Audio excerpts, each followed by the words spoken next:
I asked her quietly in Japanese if she wanted more tea. My mother-in-law smiled at me the way you smile at a friendly dog and shook her head. She had no idea what I'd just heard her say about my son 15 seconds earlier. My name is Thomas Beckett. I'm 43 years old, an architect with a small but respected firm in Portland, Oregon.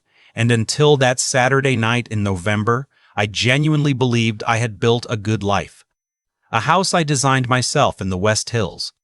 A 6-year-old boy named Henry, who still climbed into my lap to read, and a wife, Aiko, whose family had flown in from Kyoto for what was supposed to be a celebration of our 11th wedding anniversary. I should explain something before I go any further. People look at me and they see a tall, sandy-haired guy from Vermont who probably struggles with chopsticks. That's the assumption. I lean into it sometimes. It's easier than explaining that after college I took a job teaching English in Osaka, met a girl, fell apart, drank too much for 2 years, and somehow, during all of that, became fluent enough in Japanese that I dreamed in it. 6 years total. I read newspapers there. I argued with landlords there. I cried at my grandmother's funeral over a payphone in Shibuya in Japanese to a friend who didn't know what else to say. When I met Aiko at a gallery opening in Seattle 8 years later, I introduced myself in English. She introduced herself in English. And somewhere in those first few weeks when she asked what languages I spoke, I told her I knew a little Japanese. Enough to order food. Enough to be polite. I don't know exactly why I lied. Maybe because she seemed to like that I was an outsider to her culture. Maybe because by then, my time in Japan felt like another life, lived by a younger and stupider man, and I didn't want to drag it into the room. So when her parents and her older sister visited from Kyoto twice a year, they spoke Japanese around me freely, and I sat there nodding and smiling like a guy who was getting maybe 1 word in 50. Aiko translated the polite parts. The rest, I let wash over me. For 9 years, the rest had been boring. Recipes, gossip about cousins I'd never met, complaints about my father-in-law's golf game. I'd sit at their dinner table, sip my Sapporo, and tune out the way anyone tunes out. Background conversation in a language they're pretending not to speak. Sometimes Aiko would catch my eye across the table and roll hers like, "Sorry, family stuff, you're not missing anything." And I believed her. For 9 years, I believed her. That Saturday, Aiko's mother Yumiko had insisted on cooking. She'd taken over my kitchen at 3 in the afternoon, the way she always did, banishing me to the living room with a glass of wine and a magazine. Her father Kenji was on the back deck with a cigarette, looking at the rain. Aiko's older sister Mariko had flown in from San Francisco for the weekend, and our son Henry was upstairs in his room, building something elaborate with magnetic tiles, occasionally yelling down for someone to come see. By 7:30, we were all at the dining table. Yumiko had made oden, which she knew I loved, and grilled mackerel, and a clear soup with daikon that smelled like the apartment I'd lived in above a nudie shop in 2008. Henry sat next to me, working very seriously on a small bowl of rice. Aiko was on my other side in the navy dress I'd bought her for our anniversary 2 weeks earlier. Her parents and sister sat across from us. The conversation started in English. It always did at first. Kenji asked me about a project I was working on, a renovation of an old Catholic school in the Pearl District. I told him about the structural issues, the asbestos, the city's preservation rules. He nodded politely and lost interest after about 90 seconds, which was fine. Yumiko complimented Henry on his manners. Mariko asked Aiko about a friend's wedding she'd missed. And then, as it always did, the language slipped. Mariko said something to her mother in Japanese, a quick aside, and Yumiko answered in Japanese. And within 2 minutes, the 3 women on the other side of the table were chatting away in their mother tongue, while Kenji ate quietly, and I drank my beer, and Henry pushed a piece of mackerel around his plate. I was looking at Henry, actually, when I heard it. He had Aiko's eyes. Everyone said so. Brown and slightly upturned at the corners, a beautiful soft shape. He had her hair too, jet black and stubborn. People used to joke that I'd contributed nothing genetic to the project except height, and Henry was already tall for his age. I was watching him chew, thinking about how lucky I was when my mother-in-law said in Japanese, "He really does look more like Hiroshi every year.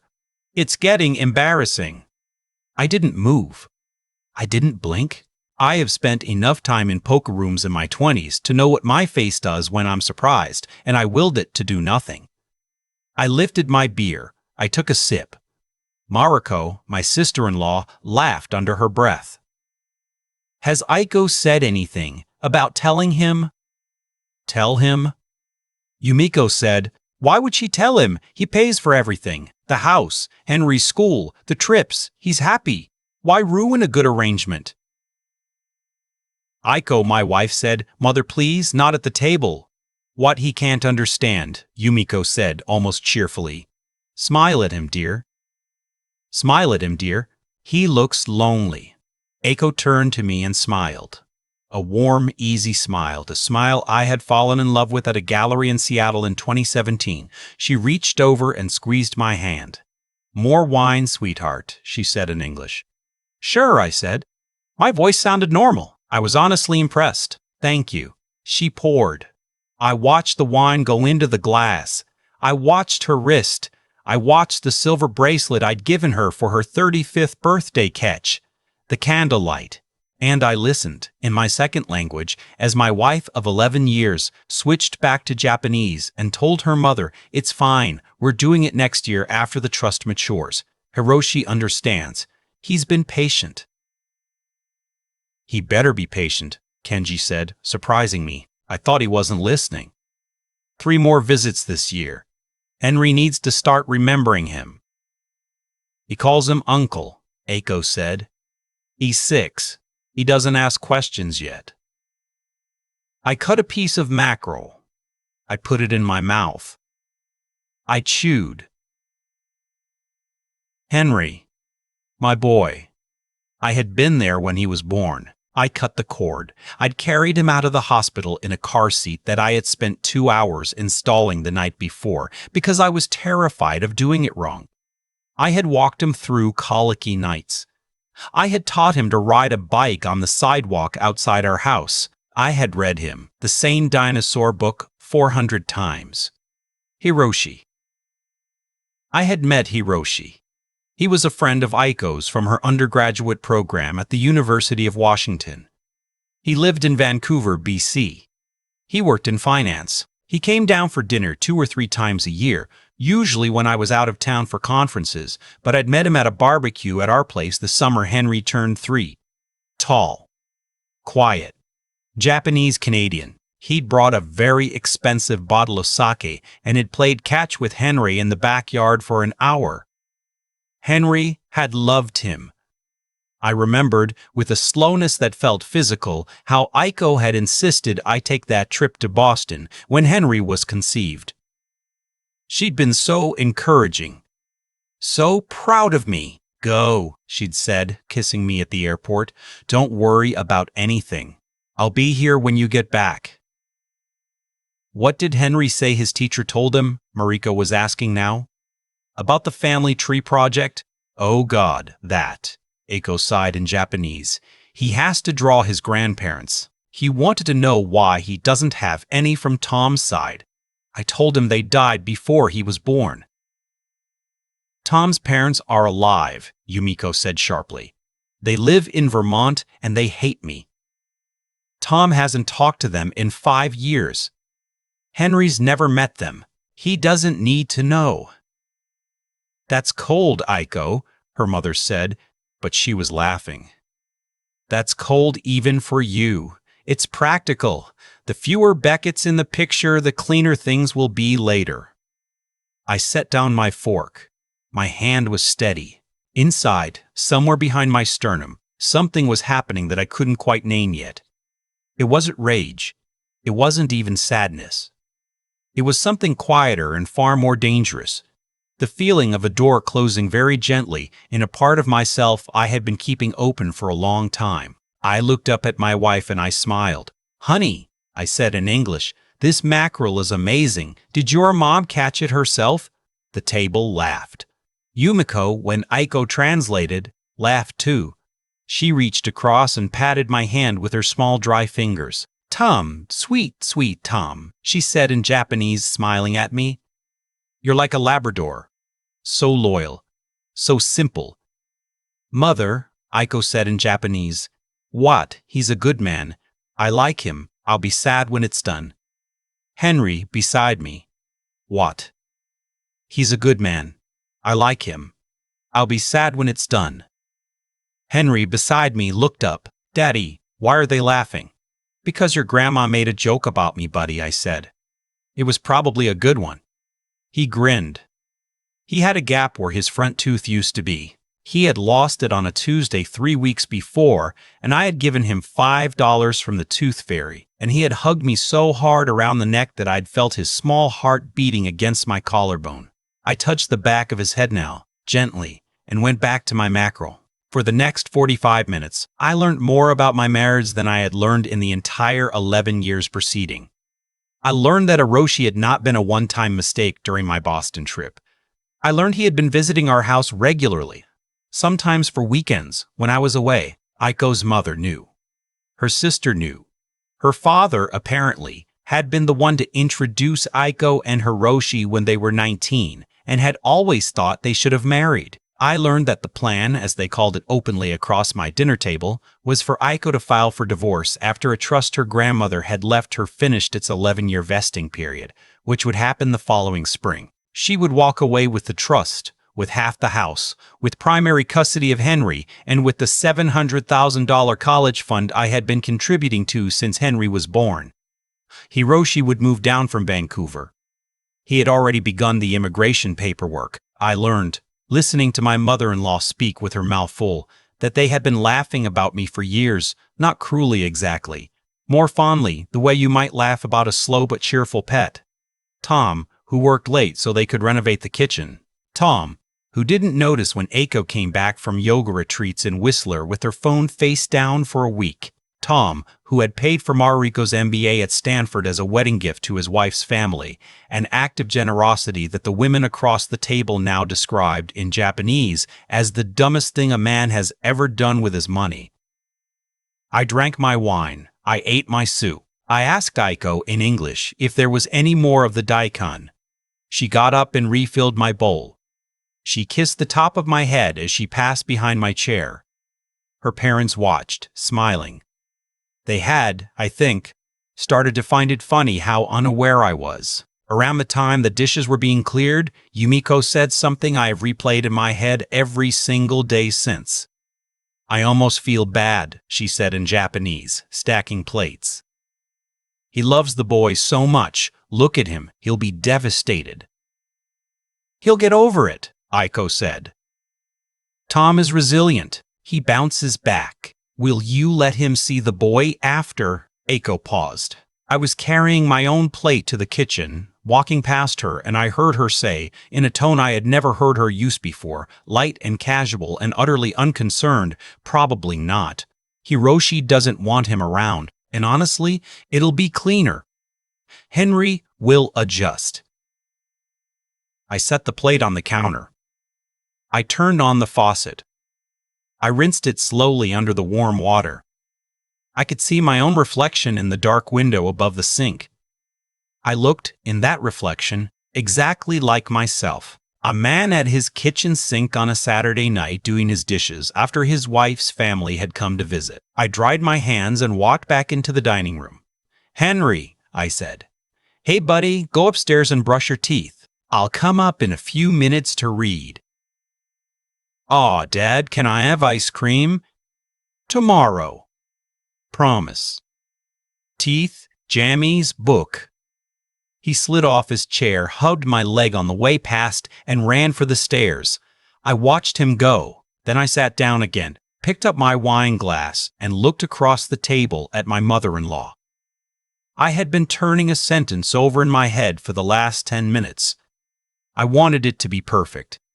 I wanted the inflection to be right. In Japanese, the difference between a formal apology and a devastating insult can be one suffix, one tiny grammatical particle, and I wanted to choose mine very, very carefully. I waited until Yumiko was lifting her teacup. Then I said in slow, clean Kyoto dialect Japanese, with the kind of polite formality you use when speaking to someone you genuinely respect, "Mother, I'd like to ask one parent to another if you really believe my son will adjust to being taken from me."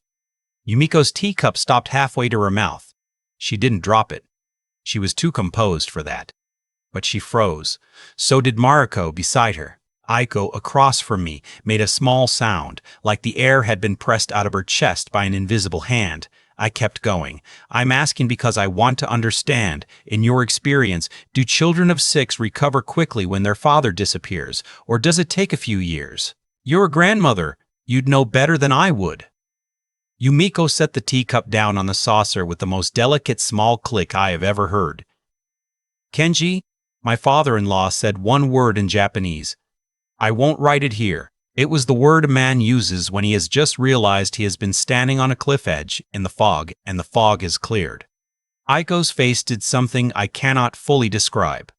It went white, but more than that, it went smooth. Every expression I'd ever seen her wear, the warm wife, the patient mother, the dutiful daughter, all of them slid off at once and left behind a face I didn't know.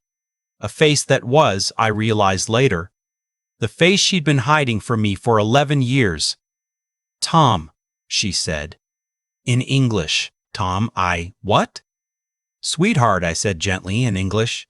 "I lived in Japan for 6 years. I dreamed in Japanese for most of my 20s. I taught business Japanese to American executives in Osaka in 2009. I'm not great at it anymore. I'm rusty, but I can follow a dinner conversation." I let that sit. The silence in the room was the loudest thing I had ever heard. "I heard everything," I said. "I heard about Hiroshi. I heard about the trust. I heard about the college fund. I heard your mother say I'm like a Labrador, which honestly I thought was a little harsh. Labradors are very smart." Mariko started to cry. Not loudly, just 2 tears slipping out, like she'd been holding them for a long time and forgot she could. "I heard you say," I went on, my voice still steady, still gentle, "that you didn't think you'd let me see Henry after." Aiko opened her mouth, closed it, opened it again. "Tom, this isn't what it sounded like." "Aiko, there's context. There's a lot you don't." "Aiko, there's context. There's a lot you don't." "Aiko, I speak Japanese." She started crying then, real crying, the kind I had only seen from her once before, at her grandfather's funeral, tears and shoulders, and her hand pressed against her mouth. Yumiko reached across the table and put a hand on her daughter's wrist and said, in Japanese, the words, stay quiet, don't say anything else." Which of course I understood, and which of course was the last small mercy any of them would get from me that night. I stood up. I picked up my wine glass. I took it into the kitchen, and I poured the rest of it down the drain. I came back. "Here's what's going to happen," I said. "It's not complicated. Aiko, you and your family are going to leave my house in the next 30 minutes. Tonight, you'll go to a hotel. Tomorrow morning at 9, you'll come back, alone, and we'll talk about what comes next. Your parents and your sister will not be present. They will be on their way to the airport." "Tom, please, we can." "No, we can't. You don't talk right now. You listen. Henry will be staying here with me tonight. I will read him a story. I will tuck him in. In the morning, before you come over, I'll take him to my friend Greg's house in Lake Oswego, where he'll have a perfectly nice Sunday playing with Greg's twin girls. You will not see him tomorrow. You'll see him next week, supervised, after I have spoken with a lawyer." She was shaking her head, but she wasn't speaking. None of them were. I think they were waiting to see how much I'd actually heard. I think they were trying to calculate. "I want to be very clear about something," I said. "I'm not going to scream. I'm not going to break dishes. I'm not even particularly angry right now. I imagine that comes later. Right now what I am is awake. For the first time in a long time. I looked at my father-in-law. He was a proud man. He had always treated me with the chilly correctness that I had read all these years as a cultural thing. I understood now that it was simpler than that. He had never liked me. He had tolerated me because I was useful. Kinji, I said in Japanese, you introduced your daughter to Hiroshi when she was 19. You thought they should marry. I respect that. You're her father. I have a son.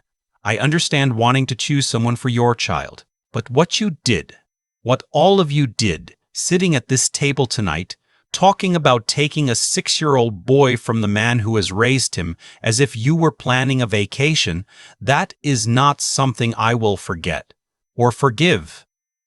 He didn't answer. He stood up. He picked up his coat from the back of the chair. He looked at his wife and then at his daughters, and he walked out of my dining room and into my front hall without saying a single word. I heard him open the closet, pull on his shoes, and step outside into the rain. Mariko, my sister-in-law, started to apologize. In Japanese first, then in English, switching back and forth, the words tangling. I held up a hand. Mariko, I paid for your MBA. I want you to think about that. Not because I want gratitude. I'm telling you because I want you to understand that for the rest of your life, when you put that degree on a resume, you will know whose money it was, and you will know what you helped do to him. She left the table. I heard her crying in the hallway.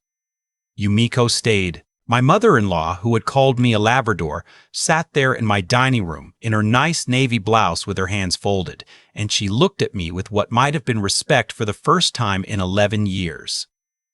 Tomu-san, she said quietly, I underestimated you. Yes, I said. You did. Please leave my house. She nodded once. Stood, got her coat, did not look at her daughter, walked out. That left Aiko and me at the table. I sat back down. I felt suddenly very tired, the way you do after running a long distance you didn't know you were running. Aiko was still crying. The candle between us had burned down to about an inch. Tom, she whispered. Tom, please, we can figure this out. I love you. I do. Hiroshi, it's complicated, but I love you. I love our life. Aiko. What? Henry isn't mine, is he? She didn't answer for a long moment. Then she said, biologically, no. Did you know when he was born? A nod. A small nod. The smallest possible movement of her chin. I closed my eyes. I think I'd known the answer before I asked. I think I'd known the nature before I asked.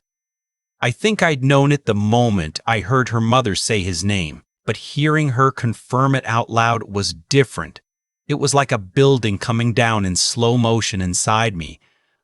Get out of my house tonight, I said. Hotel, tomorrow at 9. Bring a lawyer if you want one. I'll be bringing mine. She nodded.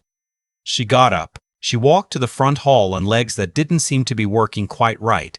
I sat at the table for another 5 minutes by myself. The candle went out. I could hear, upstairs, my son, brushing his teeth and singing the little tuneless made-up song he sang every night that I had not realized, until that moment, was the most precious sound on earth to me. I went upstairs. He was in his pajamas, the dinosaur ones, sitting cross-legged on his bed with a dinosaur book on his lap. Where is everybody? He asked. They had to go to the hotel, I said. Grandma wasn't feeling well. Oh, he frowned. Is she okay? She'll be fine, buddy. Want to read? He held up the book. I climbed onto the bed next to him, and he leaned against my shoulder the way he had 1,000 times before, the way he would, I decided right then, 1,000 times again. We read about the Triceratops, which was his favorite, and then about the Pteranodon, which he liked because he could almost pronounce it. He fell asleep before we got to the Brachiosaurus. I sat there in the dim glow of his nightlight, my arm around his small warm shoulders, and I thought about what I had just learned and what I was going to have to do. The next morning, I called my old college friend David, who was a family lawyer in Seattle, before I'd even made coffee. I told him everything. He listened without interrupting. When I was done, he was quiet for a moment, and then he said, "Tom, I have to ask you something hard. Are you going to be okay if Henry isn't legally yours? Because in Oregon, biology matters less than you'd think, especially after this many years, but it matters. We need to know what you want." I sat at my kitchen table in the same chair where I had eaten Odin the night before, and I looked out the window at the rain falling on the Japanese maple Aiko had planted the year Henry was born. "He's mine," I said. "I don't care what a test says. I'm his dad." "I'm fighting for him. Then we fight," David said. "What I want to tell you, and what I think is the only thing worth saying after all this, is what happened next. Aiko did not fight me on custody.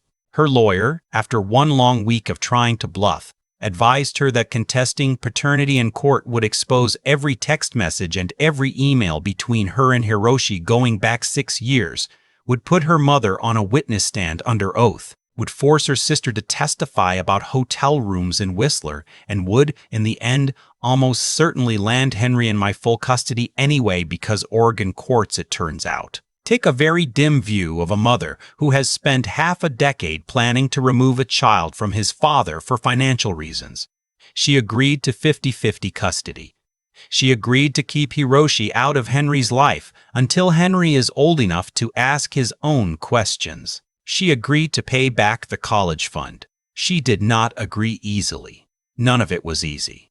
The divorce took 14 months and cost me more than the original college fund, which I find darkly funny now. Hiroshi, for what it's worth, withdrew his immigration application. Apparently, the prospect of Aiko without the trust money, without primary custody, without the carefully constructed exit plan, made the romance look different. They broke up 6 months in. The last I heard, he was engaged to a real estate agent in Burnaby. My in-laws have not been back to Portland. Marco sent me a letter last spring. A real letter, on paper. It was 4 pages long, and I read it once and put it in a drawer. I haven't decided yet what I'll do with it. Henry turned 7 in March. He asked me a few weeks ago why his mom doesn't live with us anymore. I told him the same thing I have told him every time he's asked, which is that grown-ups sometimes can't live together, but they both love him very much. He accepted it. He's a serious, careful boy. He notices things. One day, I will have to tell him more. One day, I will have to tell him about the man in Vancouver, about the dinner, about the language his grandmother spoke, that his father, it turned out, also spoke. But not yet, not for a long time. What I have learned, and what I will say to anyone who has read this far, is that the worst night of my life was also the first honest night of my life. For 11 years, I had a marriage that was a performance, by my wife, for an audience of her family, with me as the unknowing star. I had been loved, I think, in some small and inconsistent way, but mostly, I had been used. And the thing about being used by someone you love is that you don't know what's happening, because the part of you that loves them is the same part that would tell you something was wrong. I sometimes think about what would have happened if my mother-in-law had spoken a little quieter that night. If I had not heard. If the trust had vested and the papers had been filed and Aiko had walked out of my life and taken my son with her. I would have lost him. I would have lost him completely. The man in Vancouver would have raised him, and I would have been a name on a child support document. A stranger Henry vaguely remembered from his early childhood. A ghost in a photograph. 6 years of my life in Japan. 6 years I had been a little ashamed of. 6 years I had hidden from my own wife because I thought they made me look weak or sad or wasted. Those 6 years saved my son. So here is what I would tell you. If you're sitting where I was sitting a year and a half ago, don't hide the parts of yourself you think don't matter. You don't know which one will be the one that saves you, and listen. Listen to the rooms you sit in. Listen to the laughter that isn't quite aimed at you. Listen to the people who love you, and the people who only smile like they do. My son is asleep upstairs right now. He is mine. He has always been mine. And the language I once thought was a closed chapter of my life turned out to be the only door I had left. I've thought a lot, in the year and a half since that dinner, about why it happened the way it did, and the answer I keep coming back to is uncomfortable because it isn't only about Aiko, or her mother Yumiko, or the man in Vancouver. It's about me too, but the parts of myself I had quietly buried because I thought they made me smaller in her eyes. I hid 6 years of my life, 6 years of language, of streets I knew by heart, of a version of myself who had cried at payphones and slept on tatami floors and learned to read kanji from manga in a Lawson convenience store at 2 in the morning. I told myself I was being modest. I told myself nobody wanted to hear about it. The truth is I was ashamed of the man I'd been in Osaka, the drunk, lonely, 24-year-old version. And I thought that if Aiko saw him, she'd see less of the man I'd become. So I made him invisible, and in doing so, I gave my wife and her family permission to speak freely in front of me year after year, until they forgot I was even a person at the table. Cause and effect. That's what I keep coming back to. Yumiko underestimated me because I let her. Aiko built her exit plan because I never gave her a reason to fear I was paying attention. The whole architecture of that betrayal needed one specific kind of husband to hold it up, a man who didn't bring his full self into the room.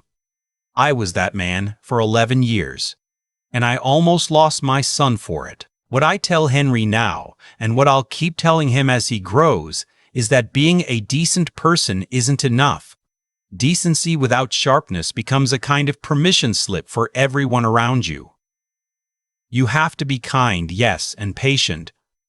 Yes, but you also have to be awake. You have to know what's happening in the rooms you sit in. You have to listen to the silences. You have to know yourself well enough to recognize when you're being managed instead of loved. Strength, real strength, isn't yelling or breaking dishes. It's the ability to hear the worst thing you've ever heard and still cut your mackerel. It's the discipline to wait until your 6-year-old is out of the room before you let the truth out. It's the courage to call a lawyer at 6 in the morning and say the words out loud. Henry is asleep upstairs. He's mine because I chose him every single day for 6 years, and I'll keep choosing him for the rest of my life. No language, no trust fund, no man in Vancouver gets to undo that. But I had to find every part of myself, including the parts I'd been embarrassed about, to keep him. So if there's anything I'd hand to you, it's this. Don't bury yourself to be loved. The person who needs you to be smaller is not the person who loves you.